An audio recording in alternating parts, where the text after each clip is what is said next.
You're on. Okay, we're going to give a little bit of a Chainsaw 101, and I guess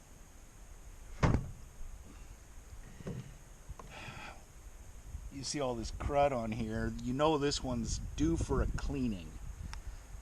You have to clean out the groove of the bar, and they make a little grease gun that goes in this little hole, and that will keep your sprocket on the end from burning out. Most of your toolkits come with this. This is for scraping out that groove. This end is for cleaning out all the little portals on here and adjusting the carburetor. It's a tiny little hole. You basically have a throttle, which is your idle adjustment, marked T, and a little bigger screwdriver for that. You want the centrifugal clutch to keep the engine running even though the chain is not even thinking about moving. It starts to get out of adjustment, it starts to die.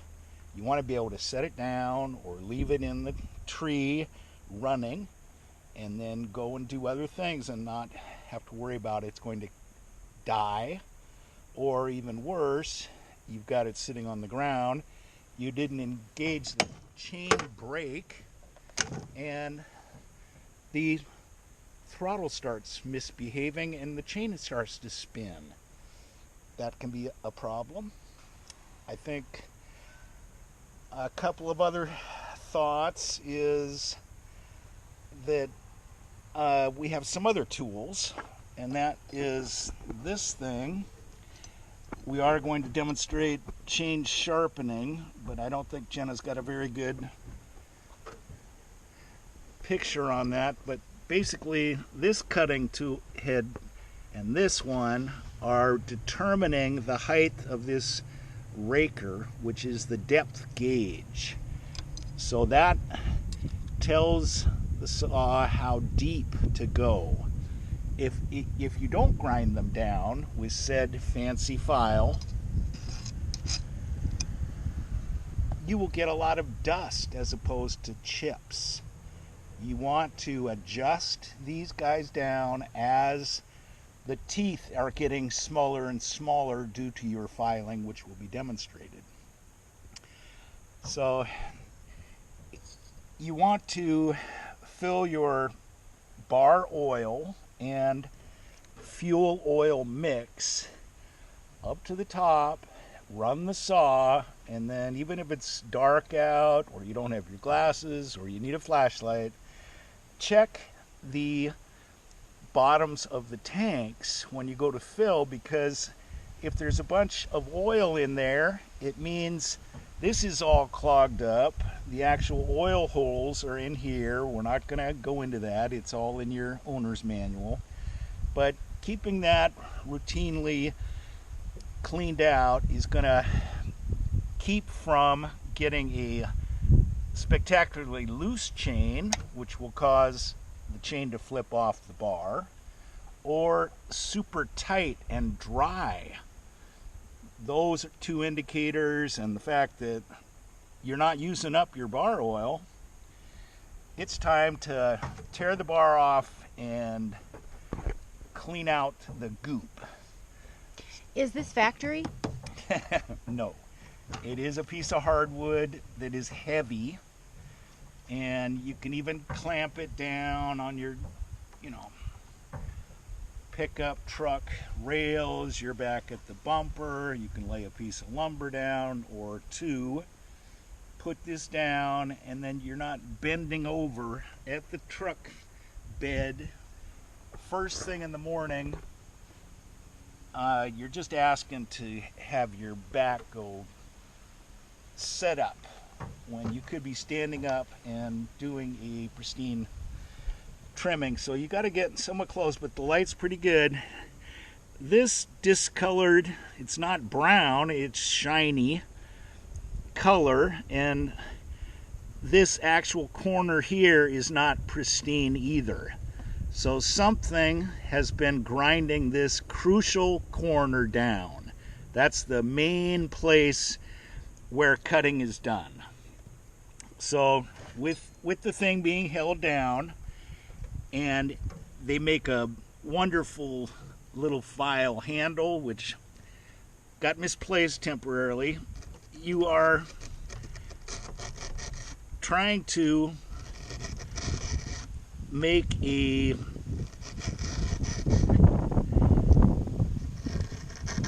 consistent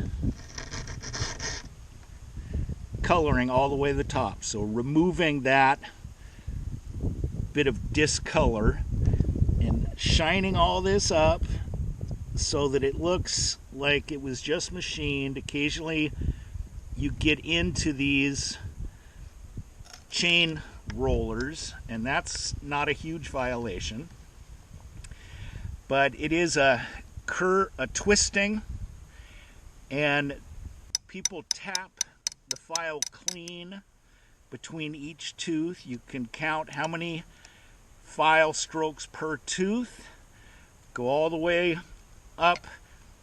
This is where they join the tooth, but generally it's left, right, left, right, left, right. But this is where they join the tooth, so it's two lefts in a row. This needs probably another 2 files maybe before I get this all pristine, but we're probably not going to do that at this time. I mentioned earlier about the rakers and filing them. At this time they're kind of fairly square and, you know, in parallel with the top of the bar. They really need an additional stroke to get rid of this front, so it just kind of floats better past. See, I haven't filed on this, and yet it's showing some color there, like it's rubbing and needs some adjustment. This one is way cut down like this due to probably me filing on the back of a pickup without my vise gizmo. You could probably get one of these at a saw shop, fairly inexpensive. It is called a stump vise. You are supposed to make a groove in a stump and shove this in, and that way you can file in the brush.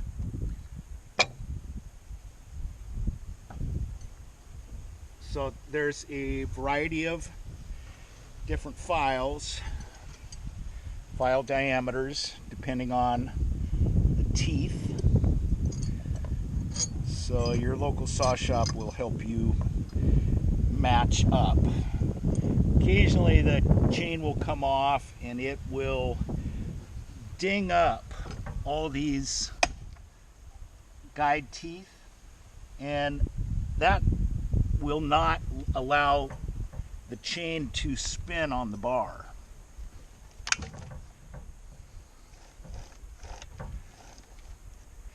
So I keep one of these triangular files because out in the field you have to grind those guide teeth because they get a big metal burr on them. And then I have a few more tools to demonstrate.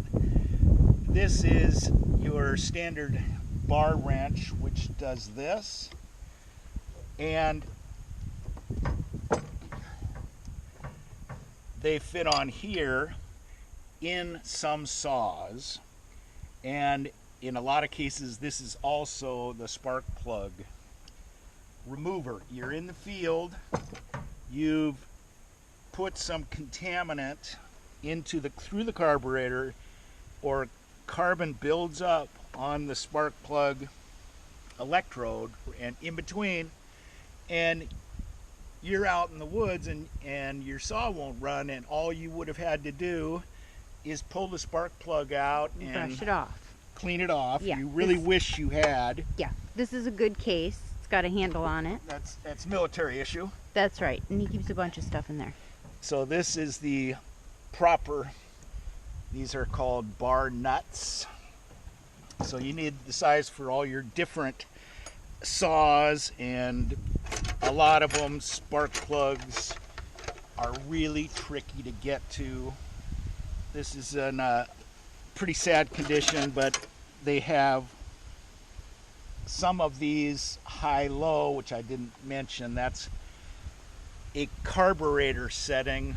You can go to the University of YouTube and discover all of those proper techniques. I also use sawmill blades because they rip down that bar and remove the dirt. That's also what these are helpful for. So yeah, we have a $500 and something new Echo design with a pretty spectacular reputation. If you were to be trying to get one of these to run, you got to know that's the chain brake. You can turn that on or off depending on how comfortable you are with starting up safely. On off is pretty clear. This one has a fuel bowl pump, so that gets some fuel in there, but this is what I thought was somewhat unique. This is the choke.